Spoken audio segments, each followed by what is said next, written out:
Play clock at 5. Pass is intercepted at the goal line by Malcolm Butler. Unreal. Amazing. Este é o podcast Patriotas, do site grosseardas.com.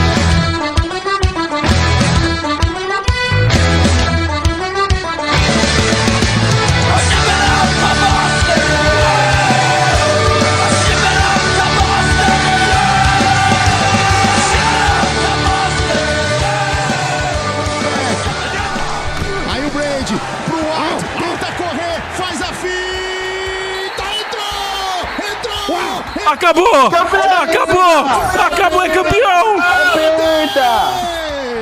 Vai, New England Patriots! Eterno, inesquecível, espetacular! A maior virada da história do Super Bowl está concretizada! Começamos o podcast Patriotas, o podcast campeão mais uma vez, gente. Pelo amor de Deus, a gente é muito sortudo, hein?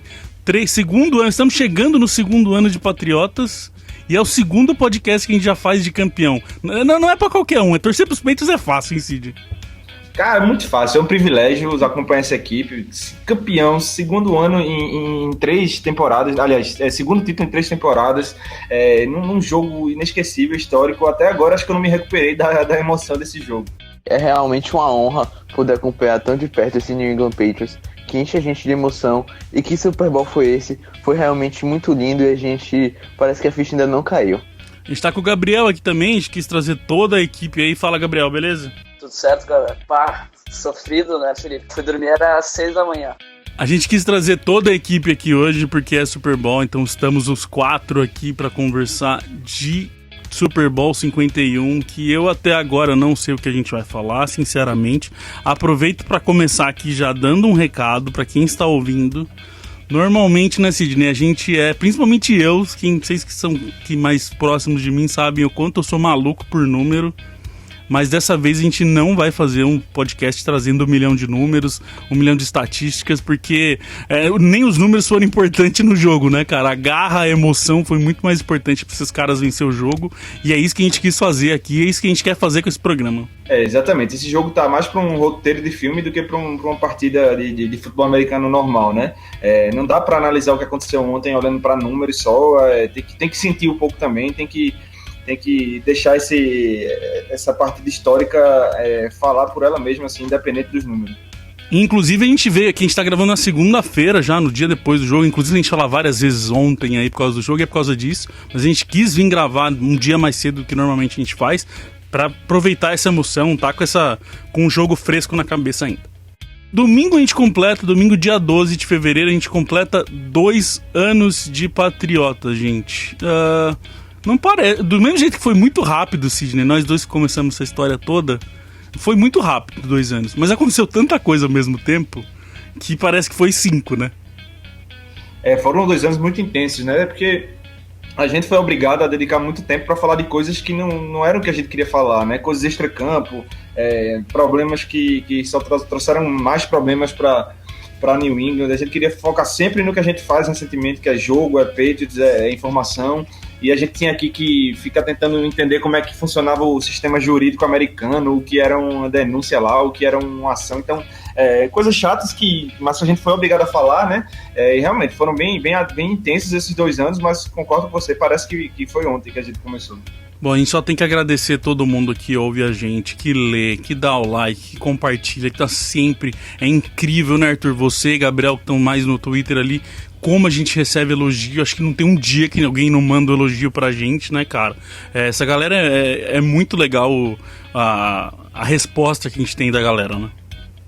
Sim, são essas respostas, são esses elogios, como você falou, que nos fazem crescer e querer continuar com esse projeto belíssimo, que é das informações diárias sobre o New England Patriots. Esse ano, como você falou, Felipe, foram muitas menções no Twitter, no Facebook, foi maravilhoso, assim, não dá pra expressar em palavras.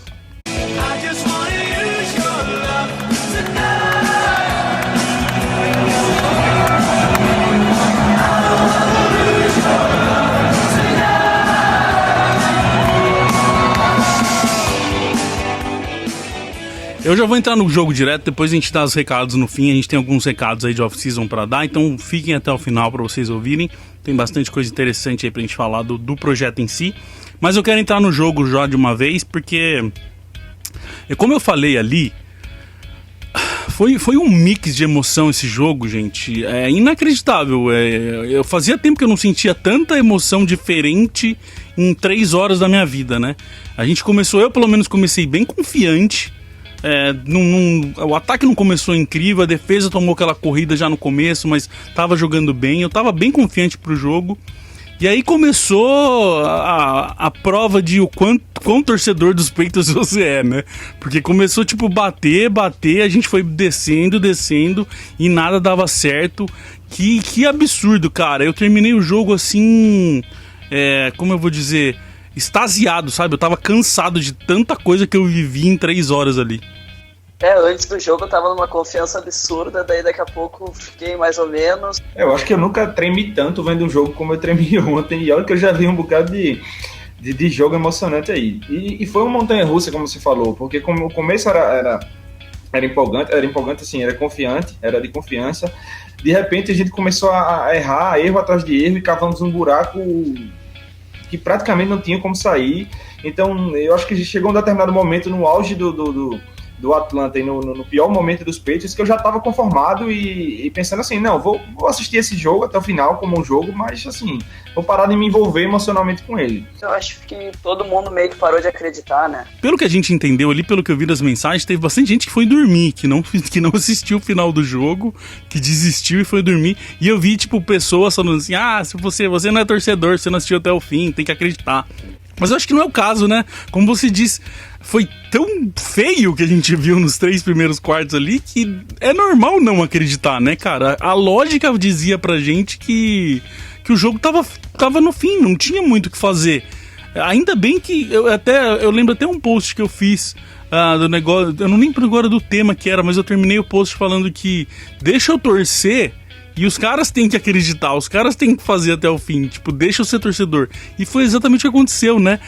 Eles deixaram a gente, não tem problema a gente desacreditar. Eles acreditaram, isso foi o que é importante, né? Confesso a vocês que eu acreditava e muito ainda quando o jogo tinha ido pro intervalo, porque Bill Belichick costuma fazer seus ajustes e darem certo, mas só que ali na volta eu vi que o ataque não estava engrenando de novo. Aí quando os Falcons anotaram aquele 28-3, confesso que desceu uma lagriminha do meu olho, mas só que rapidamente o Donta Hightower conseguiu botar a gente de volta na partida. Pra mim ali foi o ponto crucial também. Eu ainda tava em intervalo, beleza, Belichick arruma as coisas, vamos ver como vai voltar. Aí voltou, né, com a defesa bem, voltou, tipo, os caras atropelando o primeiro drive no terceiro quarto. Eu falei, aí, ó, é isso aí que tá acontecendo. Até mandei mensagem pra vocês. Voltamos, temos um time. E aí vem o ataque, não consegue fazer nada de novo, e a gente toma o 28. Ali pra mim foi quase que a âncora me puxando até o fim. E ali foi, acho que, meu ponto mais baixo de desacreditar, assim. Como que foi pra vocês, assim, esse momento? Porque pra mim foi... Porque, por exemplo, eu vou puxar aqui o Super Bowl 49, que a gente tava naquele negócio de troca de score, de cada hora um tá na frente, e não tava jogando tão mal, mas também não tava jogando tão bem. E aí foi aquele momento de explosão com o final ali de 2 minutos ali, do passe que eles pegam, e aí o Butler interceptando. Então foi um ápice de explosão de emoção ali. Esse jogo foi diferente, né, Cidinha? A gente foi mastigando esse jogo, né, cara? Porque o jogo do 49, ele meio que preparou você para um final dramático, né? Você esperava diante do que as duas equipes estavam fazendo. E eu acho que o ponto mais baixo do 49 foi aquela hora que eles colocaram 10 pontos de vantagem, e não pela diferença de pontos, mas por ser a defesa que era de Seattle, né? Ontem não foi um jogo que preparou você para um final espetacular. Foi um jogo que preparou você no intervalo para uma surra do Atlanta Falcons. Eu já estava pensando, no auge do fundo do meu poço, que eu só não queria perder de 43-8 como os Broncos perderam do Seattle. Que seja a menor diferença para ficar menos feio que aquilo. Porque nada dava certo, cara. Ninguém acertava nada. Ninguém no ataque funcionou. Mas, de repente, a gente começa a subir, os caras começam a sentir, e foi muito diferente do 49 e foi especial da mesma forma. Falávamos bastante semana passada do que os dois times sabiam jogar na liderança muito bem, que fazia tempo que os times não jogavam na liderança.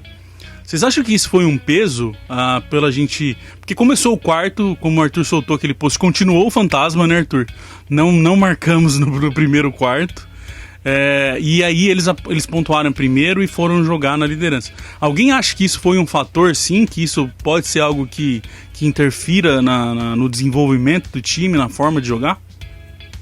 Eu acho que sim, tanto pelo motivo que você até fez um post sobre isso, do psicológico. E como o Atlanta Falcons já era um time acostumado a jogar liderança durante boa parte da temporada, os Patriots já se viam ali mais pressionados a conseguir diminuir essa vantagem do time de Atlanta e retomar a liderança logo, porque a gente também, desde a semana 12, a gente não jogava atrás, então foi uma situação meio nova pro time. E só de curiosidade, a gente não liderou nenhum segundo nesse jogo, né? Porque a gente estava atrás todo o tempo, empatou, e como o touchdown da prorrogação acaba o jogo, não teve, depois, um segundo depois pra gente estar na frente. A hora que a gente virou, acabou o jogo. Então a gente não liderou nenhum segundo nesse jogo. Isso é muito interessante. Cid, o Arthur falou esse negócio psicológico aí, a gente também falou bastante esse ano. Foi bem interessante, porque mais uma vez, né, aconteceu o erro, aconteceu o fumble do Blount, e aí despencou tudo, né? É impressionante, né? Você que começou com essa teoria, no começo eu não comprei muito ela, mas o time insistiu em empurrar essa teoria goela abaixo na gente, porque é incrível, qualquer partida que a gente podia estar jogando bem como fosse, cometia um erro, desandava de uma forma... E assim, não era nem só era tudo, né, cara? Despencava Exato. Tudo, cara. Ela sofria um fumble, aí no próximo retorno era outro fumble, aí depois uma interceptação, aí um drop, então assim, era incrível. Cometeu o primeiro erro, parecia que saía do trilho, e muitas vezes isso não causou a derrota, mas algumas vezes causou. Então, é incrível porque é um time que a gente sempre se acostumou com esse time dos Patriots, é muito focado, um time que não desiste e tudo. E, inclusive, eles mostraram isso no final, né? É até um pouco contraditório falar isso diante do que aconteceu no final. Mas até isso foi uma montanha-russa, porque no primeiro tempo a gente mostrou isso, que não teve cabeça para lidar com os erros, e no segundo tempo parece que trocou os nervos de todo mundo ali, todo mundo voltou com nervos de aço e nada mais abalava, e eles focaram e conseguiram. Eu até falei com meu irmão sobre isso. Quando eu vi o Brady com a cabeça baixa depois do intervalo, até eu desacreditei, mas depois eu acho que o time inteiro veio um sentimento de, sei lá, de confiança e de vingança que... Então, mas é isso mesmo que eu quero falar, porque o erro foi importante pra gente, porque mudou toda a nossa forma de jogar, mudou todo o nosso psicológico, e foi importante pro Falcons também, porque a hora que o Hightower vai lá e faz o strip sack, foi onde tudo mudou. Parece que clicaram um botão ali, o botão verde de on nos Patriots e o botão vermelho de off no Falcons, e mudou completamente o jogo. Os Patriots cresceram absurdamente e o Falcons aceitou, tudo que os Patriots quiseram fazer a partir dali. E também aconteceu por causa do fumble deles, no erro deles. Os erros foram muito importantes nesse jogo. E só complementando, Felipe, nesse strip sack que você falou, aí a partir desse momento começou a entrar aquele ponto que a gente falou da experiência dos Patriots no Super Bowl contra os Falcons, que só estavam na segunda aparição do seu time na história. Porque ao longo do primeiro e do terceiro quarto, e do segundo, claro, a gente via totalmente o inverso, porque tinha Dion Jones forçando fumble, que era calouro, os linebackers dos Falcons jogando muito, a secundária marcando bem os recebedores, e a gente não via essa inexperiência afetando o time de Atlanta. Já no último quarto pareceu que entrou lá vamos dizer assim, uma superioridade psicológica, física, de poder dos Patriots que conseguiu trazer essa vitória. Eu acho que o termo que todo mundo gosta de falar em qualquer esporte, que a camisa pesa, eu acho que ali a camisa dos Patriots pesou assim absurdamente pra cima dos Falcons. Envergou o varal, né? A hora que eles viram que, peraí, os Patriots acordaram, não teve como parar mais. Aí foi um atropelo atrás de outro. E, por exemplo, o drive, a prorrogação, por exemplo, não teve graça. Eu tava esperando mais 3 horas de prorrogação. Eu tava falando, nossa, agora nós vamos ficar aqui até, sei lá que horas, até os caras resolverem esse jogo. E não, era outro time, parecia que assim, do último quarto e a prorrogação, parecia que era outro dia, outro time, tudo diferente, cara. A prorrogação mostrou que os Patriots aí eram outro time e, como você disse, envergou o varal total dos Falcons pra mim. Eles perceberam que eles estavam no Super Bowl contra os Patriots ali. Eu não sei se essa inexperiência aí que o Arthur falou do lado deles, que se essa foi a causa, mas eles cometeram alguns erros de estratégia no segundo tempo que, se não fossem eles, talvez a gente não tivesse conseguido. Porque o Kyle Shanahan, que é o coordenador ofensivo de Atlanta, foi um monstro nessa temporada, o cara altamente elogiado, mas como é que você tem uma liderança de 21-3 e posteriormente 28-3 no segundo tempo de um Super Bowl, e você chama 5 jogadas de corrida no segundo tempo inteiro?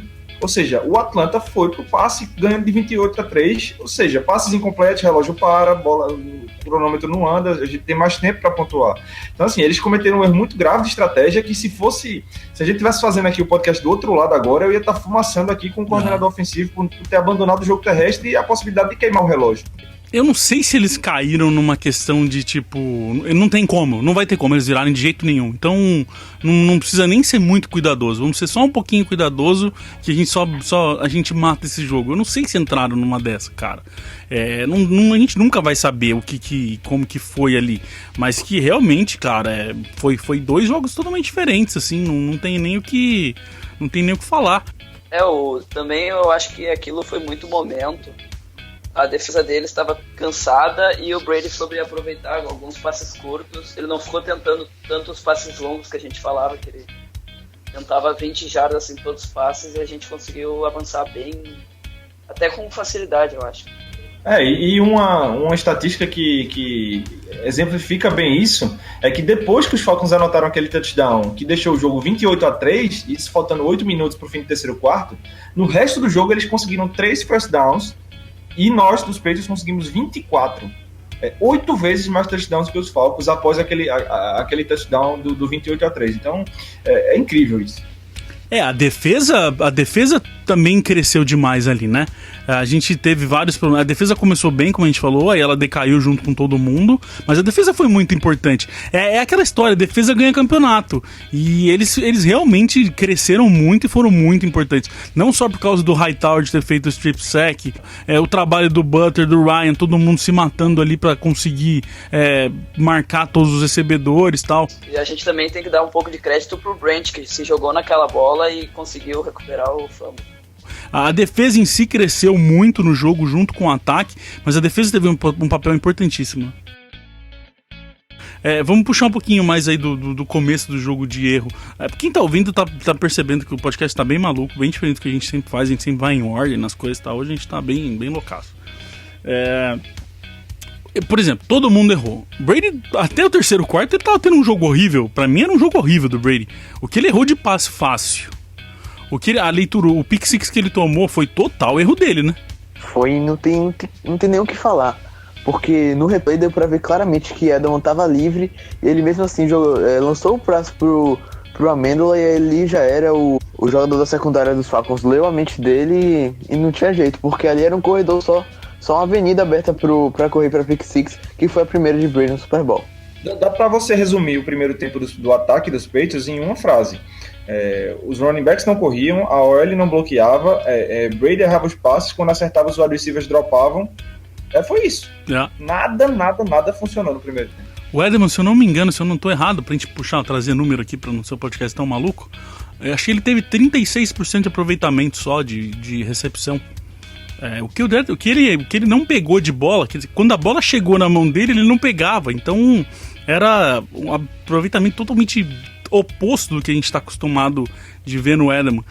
Outra coisa que a gente falou aqui semana passada, Sidney, que até puxei que era um dos meus grandes medos: tomar a pressão de 4 jogadores só. Isso foi recorrente no jogo, né?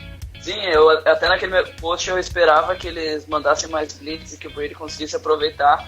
Mas aí começou a vir 4 e conseguir botar pressão, e aí se complicou mais ainda, né? Isso é a formulazinha mágica para vencer Patriots em playoffs. É você conseguir chegar no Brady com 4 jogadores, deixar 7 na marcação, tira os espaços lá atrás e a pressão chega nele. Então, É isso que a gente sabia que não podia acontecer e foi isso que aconteceu. Para mim foi surpreendente porque a nossa OL jogou muito bem esse ano como um todo. Foi uma evolução incrível, a gente cansou de falar aqui em relação a 2015, era uma OL muito segura e o ponto forte da nossa OL, por exemplo, que são os 2 tackles, foram muito mal no primeiro tempo. Solder levou um baile no primeiro tempo do Dwight Freeney, não sei nem quantos anos o Dwight Freeney tem, acho que 36, 37. Levou um banho dele e toda vez ele chegava no Brady. Então, assim, a OL não ter jogado contribui muito para isso também. E se tem uma questão aí que a gente falou desse negócio de experiência, de jogadores novos, o meio da nossa linha, são os caras mais novos ali, esses sentiram playoff esse ano, hein?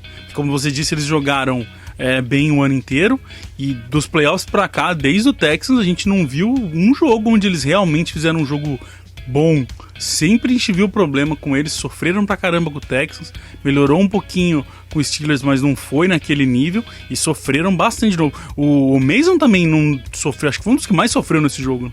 Mason foi engolido no... Eu acho que o Mason foi o cara que mais sofreu com a pressão. E o Mason, que vinha na reta final sendo um dos guardas mais bem avaliados pelo Pro Football Focus, como você disse, Felipe, não teve uma partida tão boa, tão na média dele, mas só que no final ele contribuiu ali, ele foi muito importante no touchdown do James White, que empatou a partida. Então vamos dar esse crédito para ele que ele merece pelo ano que fez. Quero falar um pouquinho dos running backs, que eu tava aqui pensando no... Aliás, antes, vocês demoraram pra dormir ontem? Como é que foi aí pra vocês? Cara, eu acho que eu dormi umas 4h30 para trabalhar hoje. Acho que eu me deitei, era acho que 1 da manhã no horário daqui, mas não consegui dormir logo. Não tinha como, né, cara? Depois desse jogo... Com aquelas jogadas, aquele drive de 92 jardas, não tem como... E eu fiquei na cama rodando, pensando nos lances, pensando em tudo, assim, pensando na vida, porque hoje que a gente tá gravando foi meu primeiro dia de aula, então eu tinha que acordar às 6 da manhã, ainda tinha que arrumar coisa, mas eu só conseguia pensar nos Patriots, então a insônia bateu pesado. O meu também, eu fui dormir aqui no meu horário, o jogo aqui acabou umas 11 horas, eu fui dormir, acabou um pouquinho mais, acabou umas 11h30, fui dormir umas 3h30 da manhã só também fiquei panqueca na cama ali, cara, rodando que nem um maluco. E o que me preocupava mais não era nem dormir pouco e trabalhar, era ter que ir trabalhar e não poder poder passar o dia vendo coisas sobre o jogo, lendo sobre o jogo, vendo reações da galera no Twitter. Muita gente já comemorava no intervalo, então tem umas pérolas aí no Twitter de torcedores dos Falcons e secadores dos Patriots já comemorando, mas vou parar pra ver isso aí uma hora. Não, tem muita coisa, cara, tem muito conteúdo bom pra se ver. Eu queria, nessa minha panquecada aí na cama, rolando que nem uma panqueca frita, eu fiquei pensando nos running backs. Até o ano passado, a gente falou bastante esse ano aqui da importância deles, mas como até o ano passado a gente sempre foi uma torcida de Tom Brady, de Gronkowski, de Edelman, de recebedores, de ataque aéreo, a gente aprendeu o que é ter running backs esse ano, né? Eu fiquei fazendo essa análise aí. A gente teve o Blount, que carregou literalmente essa bola durante o ano inteiro e teve uma temporada incrível. Aí o Lewis, que voltou da lesão, meio sumido, foi o cara que salvou a gente contra os Texans, foi lá e fez 3 touchdowns e deixou a gente continuar esse caminho. E aí vem agora o James White e faz 3 touchdowns para acabar com esse Super Bowl e ser o cara que finalizou esse jogo. É diferente isso pra gente, né? E também mostrando que o running back recebendo é muito importante, né? O White com 14 recepções, 109 jardas, se eu não me engano. E é o primeiro cara com 2 touchdowns corridos e mais de 100 jardas recebidas na história do Super Bowl, né? Muito diferente até a gente comparar com 2015, que a gente estava correndo com Steven Jackson e Joey Osefa. É uma coisa assim absurda a mudança que teve os corredores dos Patriots, que conseguiram ficar saudáveis nessa temporada. E como a gente vem falando, que é o complementary football. Todo time precisa de ter um jogo corrido que contribua para aliviar a pressão nas costas do quarterback. E foi isso que ocorreu com a gente esse ano. Agora deixa só um pouquinho do contra aqui em relação a vocês, mas eu termino a temporada um pouco preocupado, assim, pelo seguinte: o Blount, na segunda metade da temporada, começou a cair, nos playoffs desapareceu completamente. O Lewis foi muito bem contra o Texans, sumiu contra os Steelers, sumiu contra os Falcons. E o White sumiu nos outros dois e foi um monstro ontem no Super Bowl. Então, assim, a minha maior preocupação é com o Blount, porque com o Lewis e o White a gente não estabelece jogo terrestre. Eles são muito efetivos, principalmente no passe. O White ontem teve 110 jardas recebidas, só 29 de corridas. Então, assim, eu acho que a gente ainda não está resolvido nessa questão do jogo corrido em si. A gente tem bons running backs capazes de produzir no jogo aéreo também, mas de estabelecer o jogo terrestre, e eu fiquei meio preocupado com o declínio do Blount no final da temporada. Mas eu acho que aí, uma pergunta que a gente se fez bastante aqui no programa era, tipo, se o Blount melhorou ou se a linha ofensiva que melhorou. Eu acho que aí tá a resposta também. Principalmente como a gente acabou de falar. Nesses playoffs, nossa linha ofensiva sumiu, ela decaiu muito do que ela tava fazendo. Automaticamente parou de ter corrida pro Blount. No jogo ontem, eu até coloquei pra vocês, eu acho que era 6 minutos do terceiro quarto, pra acabar o terceiro quarto, foi ter a primeira corrida que realmente eles fizeram um bloqueio de verdade para abrir espaço pro Blount correr, que é daqueles que a gente viu durante o ano inteiro. Então eu não sei não, eu acho que a questão do Blount também, ele tá muito ligado com o L, óbvio que o running back sempre tá, mas eu acho que esses playoffs aí com a decadência da nossa OL mostrou o quanto que o Blount, pelo jeito, ele sempre tava ali, ele só precisa de espaço para correr. Vamos falar aqui mais de jogo. A gente falou do James White, que foi clutch. Inclusive, que alguém aqui acha que o White deveria ter ganho o MVP em vez do Brady? Eu acho que não. Acho que Brady ali naquele drive final que a gente começou na boquinha da nossa própria endzone, ele foi Tom Brady, foi o comeback kid. E não tinha como dar pra outra pessoa, porque foram 466 jardas, um absurdo. E em entrevista nessa segunda, Brady até falou que deve dar o carro que ganha do MVP pro James White, que ele merecia ter ganho. Ele fez isso com o Butler também, né, no 49. Exato, eu tô com o Arthur também. Eu acho que se o jogo aéreo e tudo que o Brady fez durante essa virada tivesse sido basicamente só o White, você poderia até discutir isso aí, como aconteceu no Super Bowl contra os Eagles com o Dion Branch. Mas o Brady, ele fez jogadas espetaculares no quarto período e na prorrogação pro Edelman, pro Amendola, pro Mitchell, então assim, pro Bennett. Então ele botou o time nas costas, como a gente se acostumou a ver durante anos, né, sem jogo corrida, tudo com ele. O White foi o principal, na minha opinião, a principal arma dele, mas ele foi o cara que orquestrou tudo isso. Eu acho que foi merecido realmente o MVP pro Brady. Eu tô bem dividido, pra ser bem sincero. Porque nos momentos... Teve uma hora que eu até coloquei pra vocês no nosso chat interno, eu pus New England Lights. Porque na hora que o negócio tava feio ali, sabe quando você vai casar, que o padre fala no momento da tristeza e da alegria? No momento da tristeza só tinha White, cara. Só funcionava com ele, o resto ninguém dava certo. E aí foi ele que fez os 3 touchdowns. O Brady, inclusive, na entrega do prêmio de MVP, é que o Brady é bem político sempre, é bem difícil você ler o que realmente o Brady tá dizendo sempre. Mas ele falou, a hora que ele pegou o troféu, a primeira coisa que ele falou foi: esse prêmio devia ir pro James White. Eu não sei, eu tô bem dividido, acho que eu não sei, eu não sei o que eu falo, não tenho a minha decisão final ainda. Mas outros caras aí, na hora que a gente começou a funcionar ali mesmo, Mitchell, como é bom ter um receiver de primeiro ano jogando o que o Mitchell jogou naquele momento, hein? Porque até então só tava White, e aí começou a ser White e Mitchell, porque o Mitchell pegou várias bolas ali, né? Teve algumas catches bem difíceis até, que ele tava bem marcado e conseguiu uma recepção boa. Mitchell, Edelman e Amendola, não tem o que falar desses três, né? Para quem não sabe, o Mitchell foi o primeiro recebedor calouro a receber um passe num Super Bowl comandado pelo Bill Belichick, então assim, não é pouca coisa.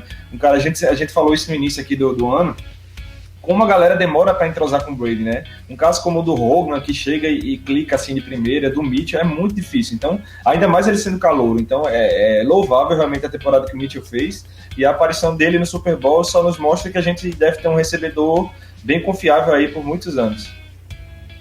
Amendola, você puxou aí, eu quero falar dele também. Que clutch que é esse cara, hein, meu?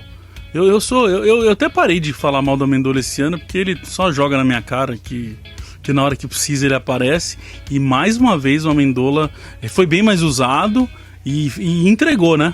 E o Amendola, engraçado que ele não fez absolutamente nada a temporada toda, mas sempre no momento que os Patriots precisavam, ele estava lá e não foi diferente no Super Bowl. Como você falou, que clutch que é ele. É muito, cara, é muito. Bom, falamos aí de Edelman também. Tem como falar daquela recepção dele, cara? Que foi o nosso Helmet Catch? Vingamos ele, será? Eu simplesmente não consigo descrever aquela jogada. Pra mim é um negócio inacreditável. Na hora eu só conseguia falar inacreditável, não conseguia gritar. Cara, eu acho que eu vou ser eternamente grato a Edelman por essa jogada. Nossa. Porque depois de ter visto o que ele fez, eu finalmente vou poder... Eu exorcizei o fantasma do Mario Manningham, do David Tyree. Tudo bem que não são lembranças boas, mas eu já consigo olhar para elas com a consciência tranquila de que isso aconteceu a nosso favor no Super Bowl. Porque não era sempre contra a gente. Era o Jermaine Kearse, era o Mario Manningham, era o David Tyree, e faltava uma recepção dessa milagrosa pro nosso lado. E o que o Edelman fez, eu acho que, junto com a do Tyree, eu acho que é difícil dizer qual foi a mais difícil, porque a bola quicando ali, tinha 3 defensores do Atlanta, a concentração que o Edelman teve nessa jogada foi uma coisa fora do comum. Eu acho que ele estava dopado ali, não é possível. Ele não estava ele não estava ouvindo nada, todos os sentidos dele estavam focados ali naquela bola, porque foi inacreditável. Ô Arthur, você fez o post que já foi pro ar, eu vou até pôr aqui pra galera ler, que eu adorei muito a analogia que você fez. Eu queria que você falasse um pouquinho no podcast também, para caso alguém não tenha lido, que você fez a sua analogia com super-heróis, né? Foi atribuir cada herói do jogo dos Patriots a um super-herói ali dos desenhos animados e dos filmes. E do Edelman que a gente tá falando, eu coloquei o Homem-Aranha, porque é aquele seu amigo na hora que você mais precisa, você pode contar com ele. E foi o que Brady teve com Edelman. Pra quem não sabe, Brady e Edelman são muito, muito próximos nos Patriots, são BFFs, como as pessoas costumam falar. E não foi diferente no Super Bowl. O Edelman parecia que tava com a teia ali na mão dele, naquela recepção. Então tudo que o Edelman teve, né, pra conseguir receber aquela bola, foi o que o Wes Welker não teve em 2011. Ah, sério que você vai lembrar disso? Nossa senhora! Ó, eu vi essa imagem do Edelman já umas 10 vezes. E, tipo, não é assim que a bola tá quicando e aquele movimento normal da bola dela subir. Ela parece que ela flutua por meio segundo e o Edelman põe a mão nela, cara. Cara, que maluquice que foi aquele catch, cara. Até agora eu não consigo entender como o Edelman pegou aquilo. E ele falou na entrevista depois que ele não deixou de acreditar um segundo, ele acreditava até o fim. E, cara, agora é fácil. Depois que acaba, que você consegue, é sempre fácil ir lá e falar que você acreditava e tal. Mas eu acho que esse catch prova totalmente que o Edelman falou que ele realmente acreditava. Porque imagina se fosse a gente, do jeito que a gente tava ali, tipo, puto, o jogo já era, esse jogo tá zoado. A gente não ia, tipo, ter a garra que ele teve pra pegar aquela bola, eu acho, cara. É inacreditável. A gente sempre fala aqui da garra do Edelman. Isso foi pra mostrar, assim, não existe ninguém com mais garra do que esse cara, meu. Na boa. E falando de recepção, teve uma também que até perdeu um pouco do destaque por conta disso, que não foi tão difícil pela recepção em si, mas que foi uma jogada assim, incrível que acabou lhe salvando, né? Foi um passe que o Brady lançou e foi desviado na linha de scrimmage, a bola subiu, então imediatamente eu olhei para a secundária dos Falcons para ver quem era o jogador que ia interceptar, e do nada aparece o Bennett na frente dos caras, recebe a bola e consegue o first down. Então, assim, o Bennett surgiu não sei de onde nessa jogada para evitar uma interceptação do Brady e dar mais uma vida lá pro nosso ataque. Bem lembrado, que eu até pus. Da onde apareceu o Bennett aí, cara? Como ele pegou essa bola? Também, de novo, a gravidade aí que ajudou a gente, cara. Eu acho que a gravidade tava alterada. Acho que vai ter que ter um Gravity Flate Gate.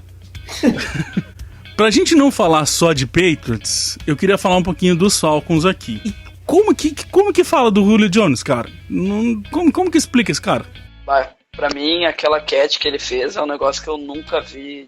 Mas é um cara que, se não fosse contra os Patriots, eu torceria muito pra ele ganhar um título. O Julio Jones não dá, não tem nem o que falar dele. Ele teve só 4 recepções no jogo, mas foram 4 recepções que tem o wide receiver que na carreira inteira não consegue fazer uma com esse nível de dificuldade. A última que ele fez seria uma coisa assim, a imagem do Super Bowl se os Falcons tivessem vencido. Porque tinha o Eric Rowe numa marcação que era impossível marcar melhor, ele antecipou a rota do Julio Jones, né? Tava na frente, pulou, se esticou todinho e a bola quase raspa na mão do Rowe, né? O Matt Ryan conseguiu um passe surreal, assim, divino lá, colocou a bola no lugar que só o Julio conseguiu pegar, e ele teve a concentração de botar os 2 pés no chão ainda, assim. Realmente esse cara não é desse planeta. O passe do Ryan foi aquele assim, olha, é onde dá, cara. Pra eu não tomar a interceptação, eu vou ter que pôr a bola aqui. Se você vai pegar ou não, aí é com você, né? Exatamente. Ele conseguiu... foi uma jogada linda, Nossa. né? Assim, para nossa sorte, acabou não decidindo a E partida. duas, né? Porque uma antes ele teve uma linda também, que ele também, não sei como ele colocou os 2 pés dentro. Essa foi a mais bonita, mas teve uma anterior também que ele pôs os 2 pés em campo muito bem. Puta, cara, como eu queria o Julio Jones no nosso time. Queria falar uma coisa aqui que eu achei muito legal. O Brady, ele tá bem emotivo nesses últimos dias. A gente viu ele chorar várias vezes em entrevista e tal. E tá acontecendo essa pegada, o negócio com a mãe dele, que a mãe dele tá doente. É câncer que a mãe dele tem? Não se sabe, mas ela Não já sabe, tá com esse né? problema há 18 meses. Então, tá, faz um tempo aí. E ele tinha falado que ela não tinha ido em nenhum jogo dele esse ano. Foi o primeiro jogo do ano que ela conseguiu ir. Mas que analogia, que demonstração que esse filho deu pra essa mãe, hein? De não desista. Tudo pode acontecer. Eu fiquei pensando nisso, cara, e me emocionou de verdade essa questão de como ele pode chegar pra essa mãe dele e falar assim, não para, lute até o fim, né? O que ele fez, assim, vale mais do que palavras, né? Ele deu um exemplo de perseverança, né? De esperança. Poética, realmente, essa analogia aí que você fez, porque é incrível, né? Ela tem que olhar para o que ele fez ali e tirar disso realmente essa lição de que, por mais que a situação seja ruim, por mais que as probabilidades sejam contrárias, por mais que você não consiga ver saída, tente que ainda dá. Só termina quando acaba. É o que a gente falou tantas vezes isso ontem. E se para um jogo que vai ser, querendo ou não, vai ser só um vencedor e um perdedor, imagina para quem tá doente, para quem, no caso dela, que tá lutando pela vida, só termina quando acaba. Não pare, vai até o final, lute com todas as suas forças, que a gente nunca sabe o que vai acontecer, você pode vencer.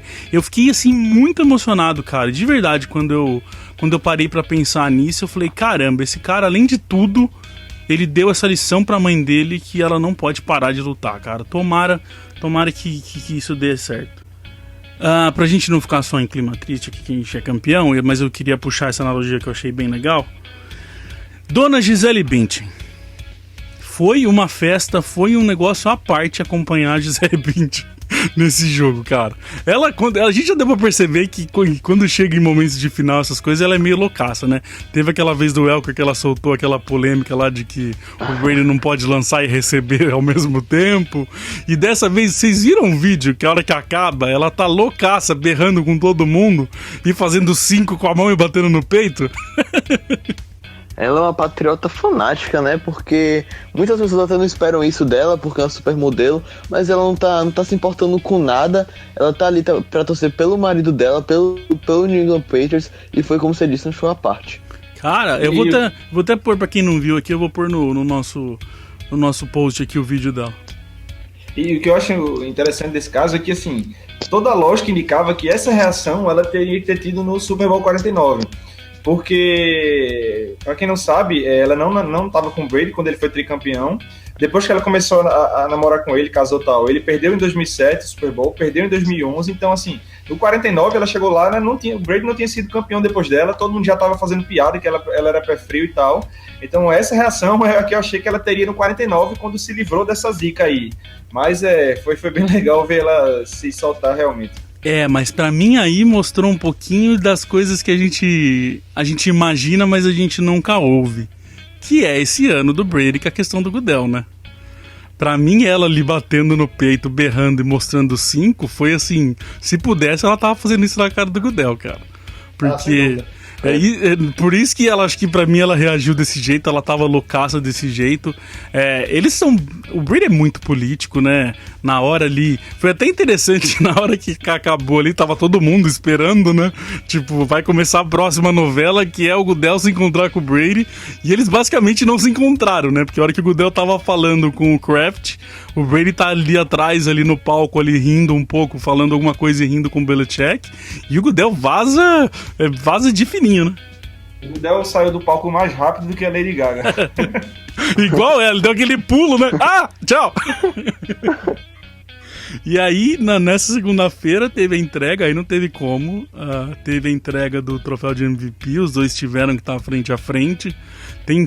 Vejam fotos desses momentos que foram inacreditáveis. Tem o quanto o Brady vai falar depois que ele recebe o troféu, a hora que ele tá falando. Tá o Goodell e o Belichick sentado um do lado do outro na cadeira. Tem uma foto que tá o Goodell com uma cara de merda absurda e o Belichick com aquele sorrisinho dele safado.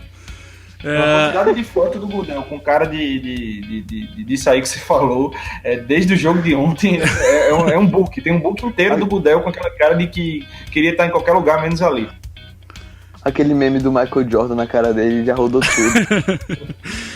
E aí teve também, a hora que eles entregaram ali, que o Goodell foi falar, que ele teve que entregar o troféu, ele falou que foi um dos melhores Super Bowls que já teve e que o Brady talvez seja o melhor de todos os tempos. E ele falou que ele se sentia muito honrado, especialmente ele, em entregar o troféu pro Tom Brady. Eu tinha falado isso com alguns amigos.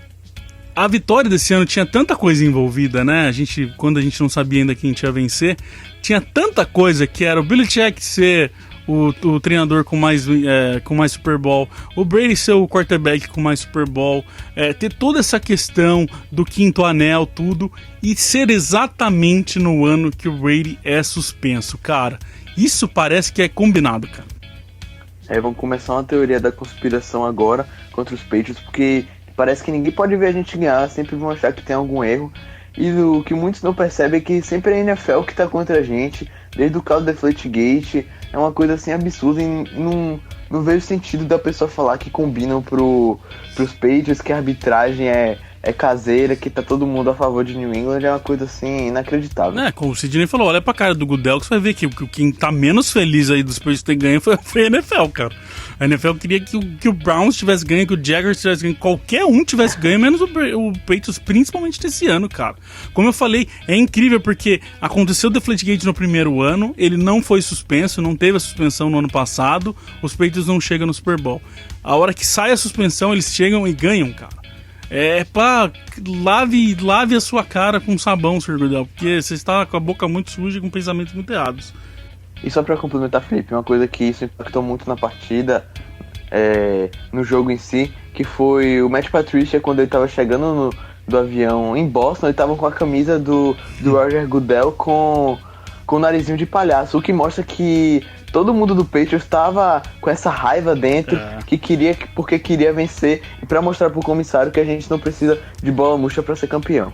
E o próprio discurso do Kraft, a hora que ele pega o troféu ali, que ele pega o microfone na mão, ele falou de um jeito sutil ali, mas ele entregou o recado dele, né? Que ele falou que o Super Bowl 49, ele tinha falado 2 anos atrás que tinha sido um dos mais doces de vencer, mas que tudo que aconteceu, ele falou até tudo que transpirou nesses 2 últimos anos, e ele até põe: não preciso explicar, todo mundo sabe o que ele está falando.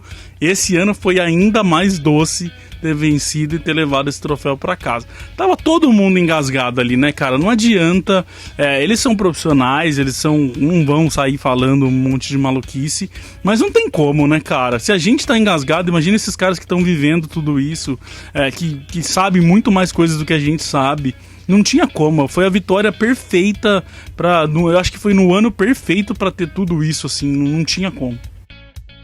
E o Sr. Belichick, que virou o coach com mais vitórias em Super Bowl, quer mais, né, Arthur? Ele é um maluco, ele é um doente pelo futebol americano. Ele disse em entrevista ontem que os Patriots agora estão 5 semanas atrás das outras equipes na preparação da off-season. Um dia depois do cara ganhar um Super Bowl, ele já tá pensando na próxima temporada o que dizer de Sir Bill Belichick. E eu reclamando na vitória da AFC que ele não tinha comemorado. Imagina se depois do Super Bowl ele tá bravo. Ele até falou, né, CJ? Qual é o meme que você viu, que você contou pra gente?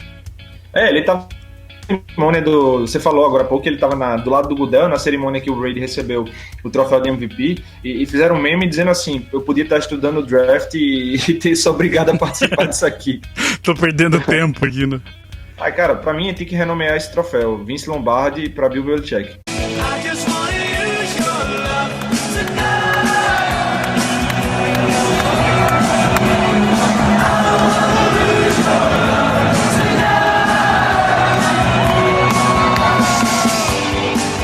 Bom, gente, antes da gente terminar aqui, eu queria só puxar alguns assuntos pra gente conversar com a galera aqui e informar um pouquinho o pessoal. Estamos entrando agora nas nossas férias, vamos dizer assim, o período da gente dar uma descansada, dar uma diminuída de ritmo. Mas para quem conhece a gente já, para quem já acompanha a gente começou isso tudo, o Patriotas, numa off-season. E a gente sabe que a off-season é muito interessante, dá para falar sobre muita coisa. Então a gente não some, né, Sidney? A gente só vai diminuir o ritmo. Exato, isso aqui não para nunca, 24 horas é igual ao Chris Hogan, tá sempre aberto. Então, não vamos parar. Assim, logicamente a gente não vai ter, vai diminuir nossa média de 3 posts diários, vai ter posts sempre que puder, mas não vão ter posts nesse ritmo louco que a gente tava na temporada. Também podcast não vai ser semanal, mas assim que tiver assunto suficiente de importância, a gente vai fazer quantos podcasts forem necessários. Para quem não lembra, assim, não estava com a gente no Deflategate, a gente fez vários posts, matérias e podcasts só sobre aquilo, nem não tinha jogo, não tinha treino, não tinha nada. Então, assim, Patriotas não para, só diminui um pouco o ritmo, mas estamos aí, continuem conosco.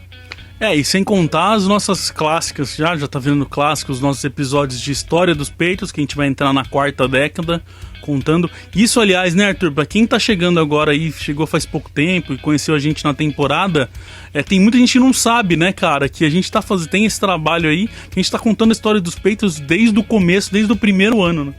É obrigação pro torcedor novo ouvir esses podcasts, ouvir desde o Boston Patriots, que você tem que saber a história da sua equipe, você tem que se aprofundar o máximo, tem que estudar os jogadores, as lendas que passaram pelo New England, então vale muito, muito, muito mesmo a pena ouvir esses podcasts.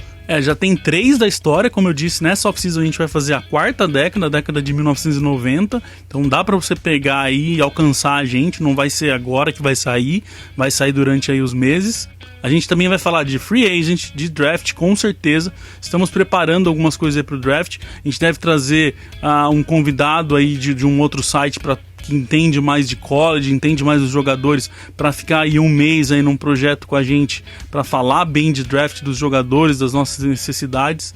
A free agent também, a gente vai tentar fazer alguma coisinha. A gente vai ter programa de podcast sobre free agent assim que começar a ter as movimentações, que pra gente vai ser um ano super importante. Tem muito jogador aí que vai se tornar free agent e a gente tem que ver como que tudo isso vai ficar. Então tem muita coisa pra gente falar, muita coisa a gente vai fazer nessa off-season. A gente só vai diminuir o ritmo, como o Sidney disse, mas não quer dizer que a gente some, não. Vocês vão acostumar a ver a gente, só não tão freneticamente como a gente tá fazendo. No Twitter a gente não deixa nada passar, né? Tudo que vem dos Patriots a gente mostra, e vai ter um monte de textos de curiosidade também que a gente tá preparando.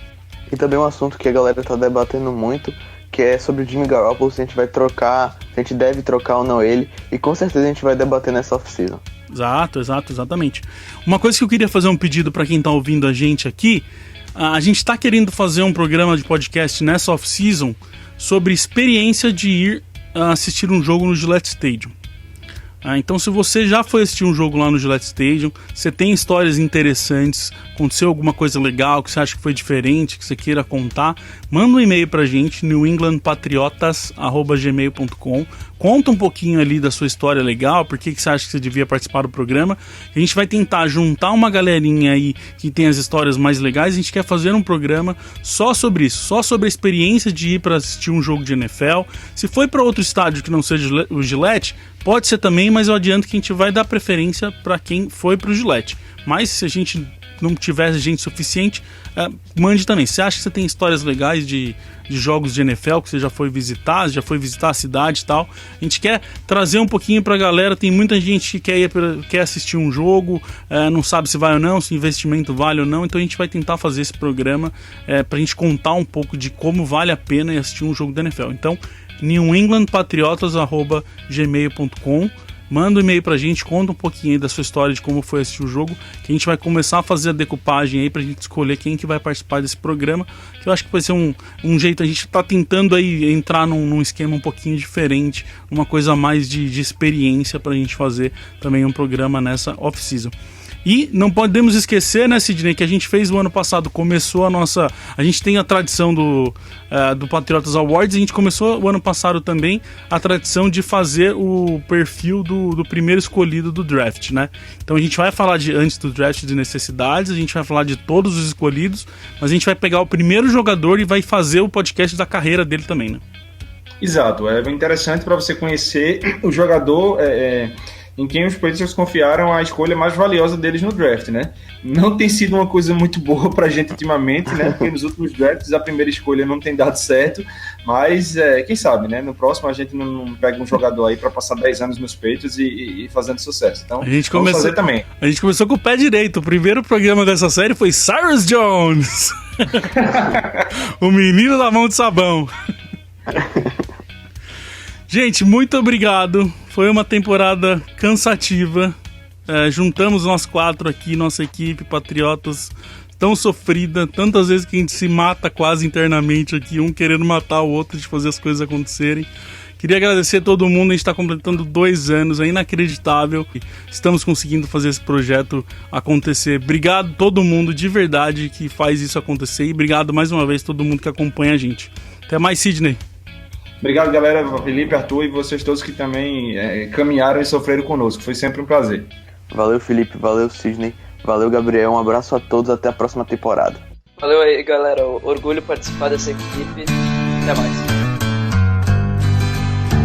We love our New England Patriots and the way that they play as a team. And we'll always be true to the red, white, and blue, our New England American dream. When they take to the field, they don't often yield. They'll bend, but they seldom will break. If the first half should sour, well, there's still half an hour. They'll ignore every bruise, every ache, and they'll pull it all out at the end of the bout. If it's close and the game's getting scary, if the offense can't score with a few seconds more, then we call in old Clutch Vinatieri. We love our New England Patriots and the way that they play as a team, and we'll always be